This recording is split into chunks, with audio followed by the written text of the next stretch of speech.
Good evening, everyone. I'm Riley King, and welcome to the Riley King Newscast right here on the Riley King Network.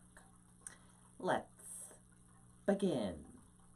First up, snow covered all but 6-inch area of pickup truck's windshield, police say.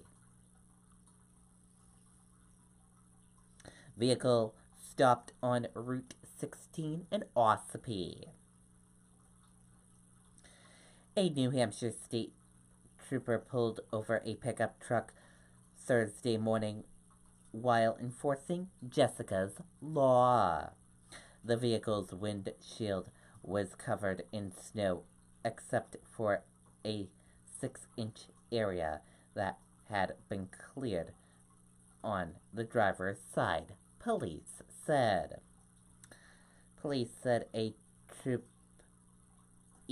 trooper pulled over the vehicle on Route 16 in Ossipee. Police posted the photo to social media as a reminder for drivers to clear snow and ice from their vehicles prior to the state law. Jessica's law was passed after Jessica Smith was killed when ice from a tractor trailer hit a box truck that ended up hitting her.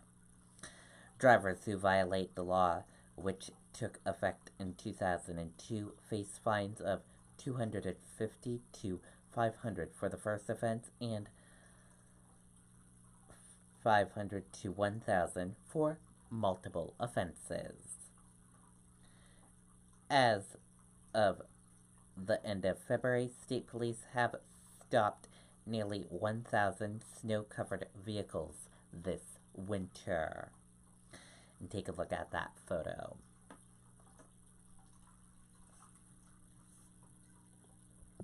That is not safe to do. Only one little spot is cleared. Not safe.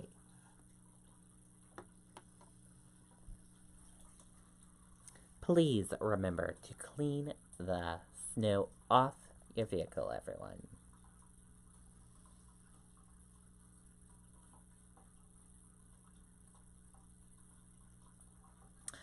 Veteran musher Eli Zirkle in lead in Alaska's Iditarod. Let's take a listen to that video from WMUR News 9, Erin and Sean.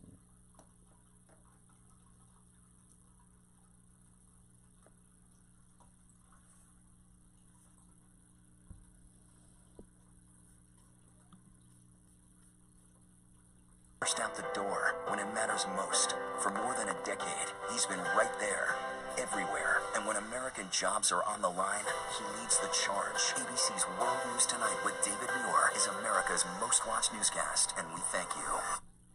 We do have some exciting news out of Alaska right now. New Hampshire native Allie Zirkle is currently in the lead at this year's Iditarod. Very cool this time. Yesterday she was in 10th place, so she definitely gained some ground overnight. She's almost halfway done with the race.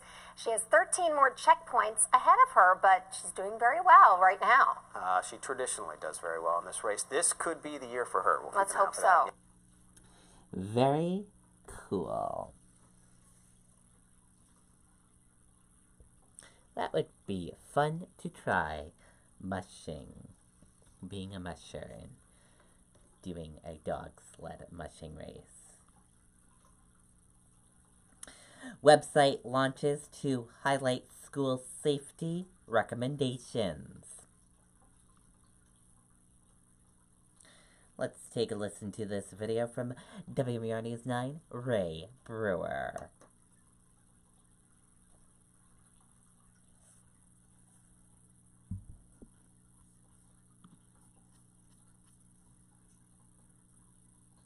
Governor Sununu kicked off the announcement by thanking the School Safety Task Force for their hard work in producing the report. which to this day is the single most important document the state has ever produced surrounding school safety. Now, that document is available online by heading to schoolsafetyresources.newhampshire.gov. The document, which schools and law enforcement already have access to, is designed to be user-friendly. If you want to know about bomb threats, you can type bomb in there, and it'll bring you to how to handle a bomb threat. It's also dedicated to trying to identify ways to keep violence from ever happening.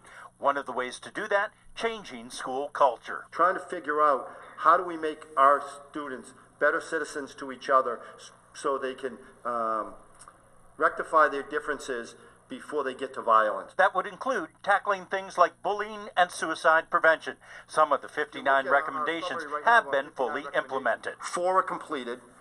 41 are in progress. We continue to work on those. Others are awaiting legislative action, and some others, such as school culture, will be ongoing.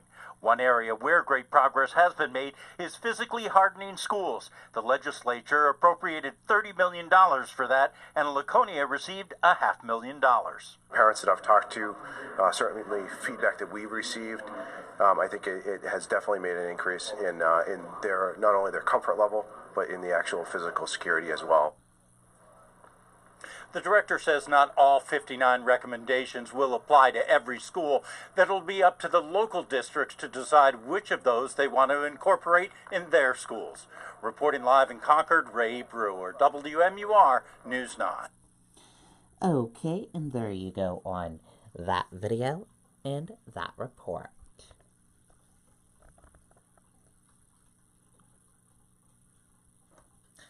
Boyfriend of Manchester shooting victim arrested on 2 charges.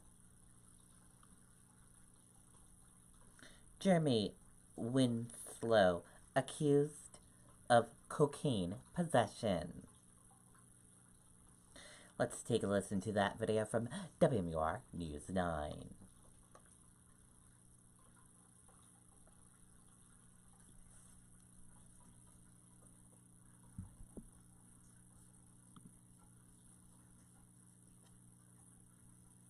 Breaking this noon, Manchester police have arrested this man, the boyfriend of a woman killed in the Queen City this weekend.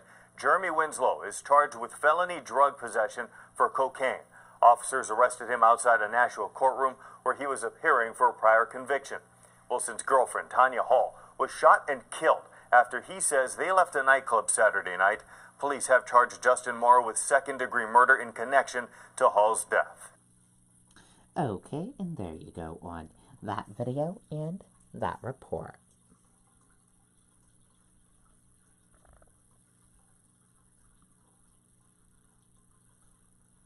Massachusetts woman arrested after police pursuit from Wakefield to Dover.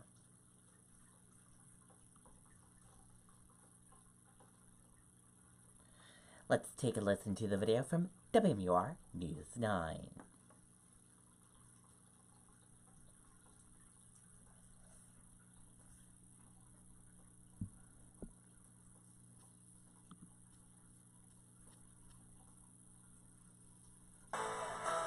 Right now, a Massachusetts woman is facing her 6th drunk driving charge, accused of leading New Hampshire State Police on a nearly 30-mile chase, all with her teenage daughter in the car.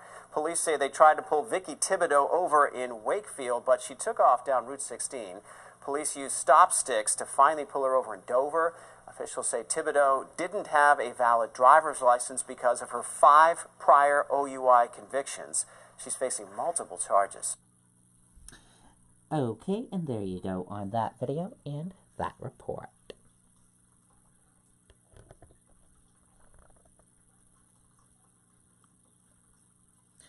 And now let's take a look at your U.S. stock market and see how your U.S. stock market closed for this Thursday evening.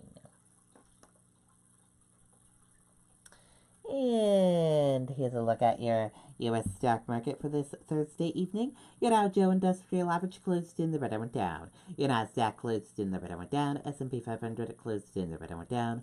Gold closed in the red and went down. Oil closed in the green and went up. U.S. 10-year closed in the red and went down. Euro/USD closed in the red and went down. And VIX closed in the green and went up.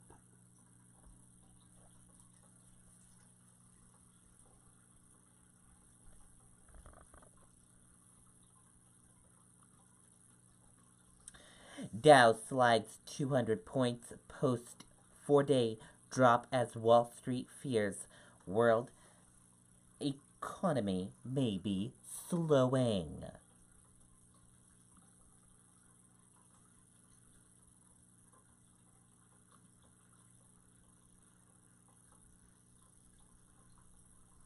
Stocks fell on Thursday after the European Central Bank slashed its economic growth forecast for 2019 and announced a new round of stimulus to help banks in the region, stoking worries over the global economy.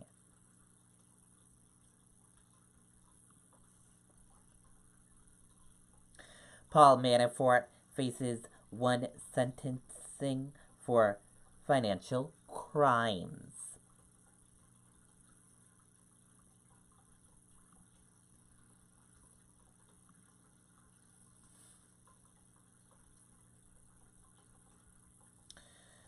More than a year after Special Counsel Robert Mueller secured an 18-count indictment against Paul Manafort on charges related to tax and bank fraud, the sentencing hearing for the former campaign chairman for President Donald Trump is underway in Virginia on Thursday afternoon. And he will be facing a first sentencing.